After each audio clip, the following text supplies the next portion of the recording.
Baiklah, selamat malam.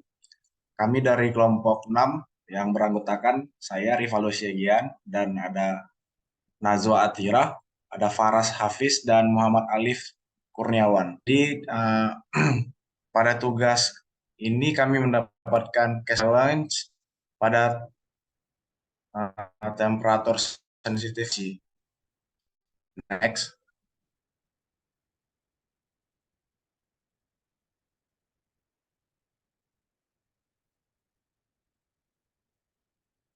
Oke, baiklah. Pada slide ini akan membahas tentang komoditas yang kami pilih dari kelompok 6 yaitu ikan tuna. Nah, di sini ada karakteristik atau spesifikasi ikan temperatur yang baik dan aman dan ideal. Di sini dikasih tahu bahwa temperatur yang aman ikan tuna ini sekitar minus 25 derajat Celcius. Dan dan yang ketiga pengiriman antar kota atau jarak jauh itu nah idealnya 8 sampai 12 jam. Next.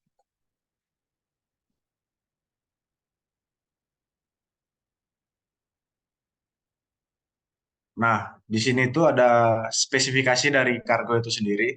Jadi di sini jenis kargo yang kami pilih itu eh, perbandingan antara darat dan laut. Jadi kontainernya itu sama, hanya kalau dari darat itu pastikan otomatis waktunya itu lebih cepat ketimbang dari laut. Di sini dikasih tahu bahwa spesifikasi dimensi dan eh, maksimum payloadnya bisa kita lihat yang ada di slide.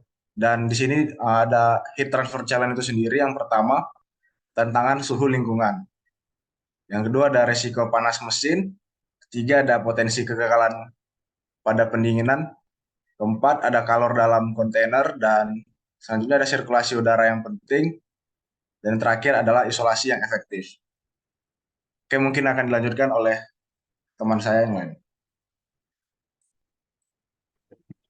Oke, kita akan bahas tentang thermal resistant electrical network. Jadi, untuk desain kontainer yang akan digunakan kurang lebih seperti ini, dengan nanti ada beberapa kompartemen yang ada di kontainer. Kompartemen pertama adalah freezer room, tempat penyimpanan daging-daging ikan dengan suhu butuh minus 25 derajat Celcius. Kemudian ada anteroom. Anteroom ini sebagai tempat jarum masuk petugas yang mau melakukan logistik, masukkan ataupun mengeluarkan. Dan itu suhunya dijaga 5 derajat Celcius. Dan kemudian ada ABF, singkatan dari Air Blast Freezer. Jadi untuk ikan-ikan yang baru saja dimasukkan, itu tidak langsung ke freezer room, tapi masuk ke ABF dulu, baru kemudian dipindahkan ke freezer room. Kemudian di kompartemen keempat itu ada baterai, thermal storage, dan dua uh, kompresor yang akan digunakan. Kemudian ini menggunakan data rata-rata average temperature in one day dari Pulau Jawa. Ini kita menggunakan asumsi bahwa temperaturnya berkisar antara 24 hingga 30 derajat. Maaf, hingga 35 derajat. Kemudian dengan temperatur kelembapannya rata-rata seperti sehari-hari dari 40 derajat hingga 80 derajat. Oke, bisa dilanjut. Kemudian untuk penggunaannya, kita akan menggunakan ice slurry seperti yang bisa dilihat di gambar kiri atas. Untuk pengepakan ikan-ikannya dan juga pemotongannya itu bisa dalam bentuk utuh ikan raksasa ataupun sudah dipotong sebagai bentuk slice. Itu tergantung permintaan klien yang akan disediakan nanti penyesuaiannya. Oke, dilanjut lagi. Oke, ini ada thermal resistant electrical network-nya. Jadi ini dibagi jadi dua. Pertama, ada di sebelah kiri kanan atau di sebelah wall-nya. Terus ada yang di sebelah atas. Yang di sebelah atas itu untuk ceiling-nya. Kalau yang itu menggunakan persamaan yang electrical network-nya itu yang bawah. Di mana menggunakan H inside, K steel, K polyurethane, dan H outside. Jadi tidak ada efek konkret. Sedangkan yang bawah untuk floor, karena kita menggunakan konkret untuk memperkuat dan juga untuk mendinginkan. Jadi biar kalau yang masuk itu tidak banyak, Maka setelah sama seperti sebelumnya ada H inside, ada K steel, ada K polyurethane, nanti juga ada KC yaitu K konkrit dan baru H outside. Untuk perhitungan lebih lanjut di slide selanjutnya. Untuk data-datanya kita polyurethane 0,022, konkritnya kita menggunakan bahan yang anti panas yang 0,9 dan stainless steelnya itu 16,2. Terus koefisien permukaan luar dan koefisien permukaan dalam kita mempertimbangkan dengan kelembapan yang ada, dengan luarnya itu 22,7 dan dalamnya 9,37. Dan kita menggunakan standar industri untuk ketebalan polyurethane itu 20 cm atau 0,2 meter. Dan untuk 0,1 meter ini itu sudah dari pabrikannya, dari uh, ukuran kontainernya 0,1 meter stainless steelnya. Untuk ketebalan tembok itu juga hal yang sama. Dan kemudian tadi di masing-masing kompartemen itu ada partisi. Itu untuk mencegah terjadi perpindahan kalor antara dua sisi itu 0,1 meter 10 cm. Kemudian ada ketebalan lantainya dengan polyurethane itu sedikit berbeda, itu 15 cm karena ada tambahan konkrit itu 10 cm dan baru ada lagi dari stainless steel. Kita akan menggunakan persamaan koefisien yaitu bisa dilihat di situ, dan kemudian untuk total load-nya menggunakan nilai koefisien heat-nya dikali nilai luas permukaan dan perbedaan temperatur. Kemudian kita dapat koefisien heat untuk ceiling dan wall itu 0,108, untuk koefisien heat transfer pada partisinya 0,213 dan heat transfer pada lantainya 0,41. Kita akan menggunakan suhu rata-ratanya 29,117 derajat Celcius.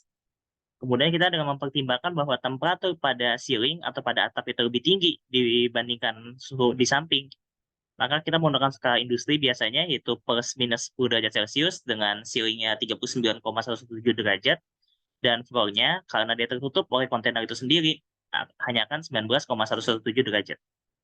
Oke, lanjut lagi. Nah, kita memperhitungkan faktor-faktor yang ada dengan total load di freezer room dari segala sisi ya, itu 407 283 watt. Itu maksudnya 407.283 watt. Kemudian uh, dengan total load di anterumnya itu kenapa minus? Karena posisi di anterum dia itu lebih dingin. Nah, tapi karena dia di satu sistem yang sama, maka itu bisa dijumlahkan aja, itu jadi minus 6.799 watt, dan total load di air beras freezernya 132.873 watt, sehingga total loadnya itu 533,357 watt. Oke, maaf,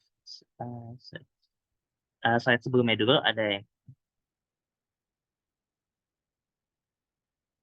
perhitungan ini itu cuma menggunakan faktor transmisi, ada faktor lain yang nggak diperhitungkan seperti product load, information load, equipment load, dan internal load. Sehingga kalau untuk dipertimbangkan mungkin bisa dikali dengan faktor 5, karena kurang lebih nilai transmission load ini sekitar 20-30% saja dari totalnya.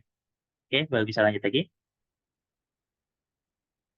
Kemudian untuk material dan infrastruktur strategi, untuk mengatur temperaturnya, kita akan menggunakan polyurethane sebagai insulasi materialnya, itu untuk entire inner surface of the container. Jadi untuk menutupi seluruh permukaannya.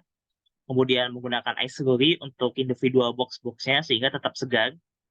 Kemudian kita menggunakan integrated refrigerant system menggunakan IoT untuk memastikan temperatur di dalam kontainer itu tetap sama. Kemudian untuk prosedur dan training strategi, kalau yang sebelah kiri itu tentang yang butuh dipersiapkan, sedangkan kalau itu lebih ke arah staff-staff yang butuh dilatih. Yang pertama itu digunakan SOP untuk waktu pembukaan pintu kontainer itu butuh sekecil mungkin. Jadi habis dibuka langsung ditutup. Kemudian yang kedua, pemilihan titik transportasi dan juga waktu transportasi untuk mencegah terjadinya kemacetan dan waktu pengiriman lebih sedikit. Dan yang ketiga adalah penggunaan standar operasional prosedur atau SOP. Jadi biar kontainer itu terawat sehingga tidak ada masalah di tengah-tengah perjalanan. Oke. Bisa lanjut? Oke, untuk selanjutnya adalah temperature monitoring system and data collection.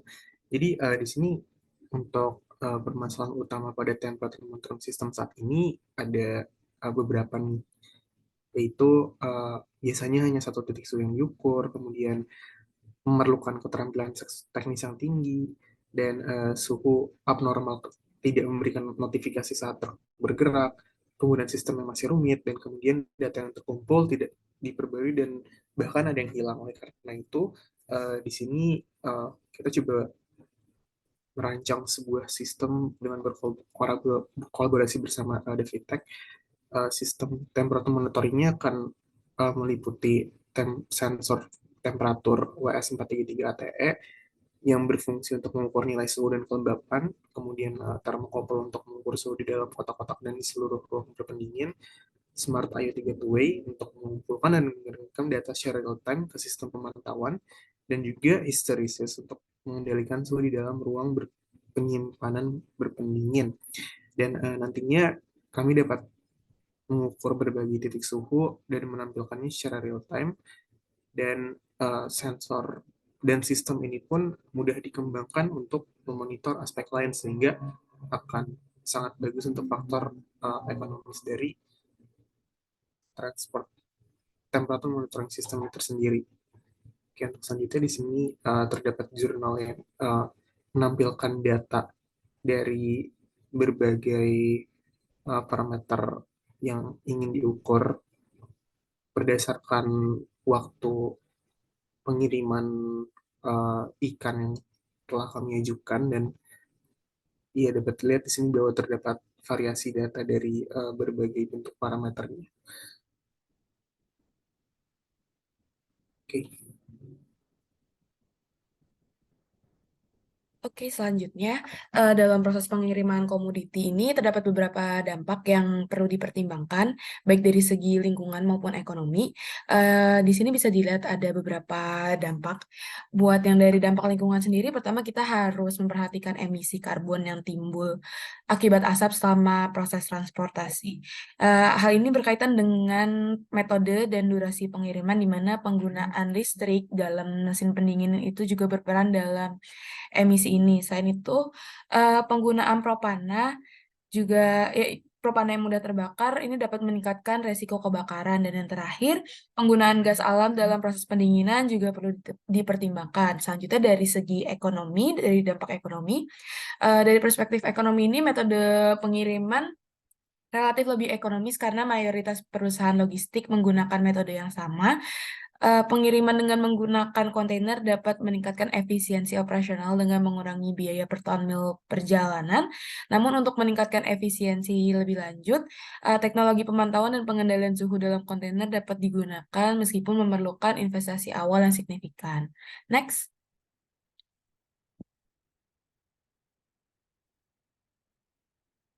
Oke, selanjutnya dalam meningkatkan efisiensi dan menjaga kualitas komoditi yang akan dikirim, terdapat beberapa rekomendasi yang dapat dipertimbangkan. Pertama, pertimbangkan untuk menggunakan metode pengiriman melalui darat menggunakan truk kontainer. Hal ini dapat memungkinkan pengiriman yang lebih efisien dan aman.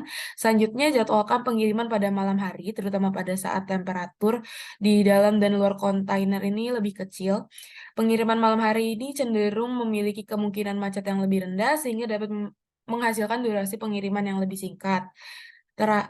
Selanjutnya, sangat disarankan untuk menginstal perangkat pemantauan suhu yang tepat dalam kontainer untuk memantau suhu secara real time. Jadi jika suhu di dalam kontainer naik di atas batas yang diinginkan, tindakan perbaikan dapat segera diambil untuk mencegah kerusakan pada komoditi. Selanjutnya yang terakhir, selama pengiriman ini upayakan untuk mengurangi pencahayaan di dalam kontainer. Pencahayaan yang berlebihan ini dapat meningkatkan suhu di dalam dan dapat merusak komoditi. Oke, next. Untuk selanjutnya ada strategi implementasi kami. Kami rencanakan berlangsung selama 3 tahun, dan di sini akan dilaksanakan studi kelayakan, perancangan teknologi dan sistem, kemudian juga identifikasi dan juga approaching stakeholders. Untuk tahun selanjutnya kami akan melaksanakan pilot project dari proyek kami tersendiri, dan kemudian melakukan berbagai evaluasi dan pemeliharaan sistem, dan juga melanjutkan identifikasi dan juga approaching stakeholders. Untuk tahap terakhir, kami akan melakukan produksi massal dan manufaktur, kemudian akan menjual dan mendistribusikan teknologi kami ke pembudidaya ikan, dan kemudian juga akan melakukan edukasi secara luas kepada masyarakat. Dan di sini kami akan berkolaborasi bersama stakeholders berikut ini, dan berikut merupakan perhitungan biaya yang telah kami lakukan. Dan data yang didapatkan melalui marketplace, di mana harga barang tersedia secara luas. Oke, untuk next-nya adalah untuk kesimpulannya, di sini kami akan mengangkut ikan yang harus kami jaga suhunya pada minus 25 derajat Celcius, dan dengan berbagai tantangan yang dihadapi, yaitu variasi suhu lingkungan, panas mesin truk, kegagalan mesin pendinginan, dan lainnya, kami pun menawarkan solusi penggunaan sistem refrigerasi yang tadi telah diberikan thermal electrical resistant network juga, dan juga penggunaan ice slurry, penggunaan polyurethane spring material isolasi, dan juga penggunaan temperature monitoring system secara real time. Dan nantinya solusi kami akan berdampak terhadap penurunan biaya transportasi komoditas ikan tuna, kemudian lebih banyak komoditas ikan tuna yang diangkut dalam satu perjalanan, mencegah pertumbuhan bakteri berbahaya pada ikan, sehingga meningkatkan keamanan pangan, dan kami juga memungkinkan akses sepanjang tahun terhadap ikan dan produk laut lainnya. Mungkin sekian dari kami, terima kasih telah mendengarkan. Wassalamualaikum warahmatullahi wabarakatuh.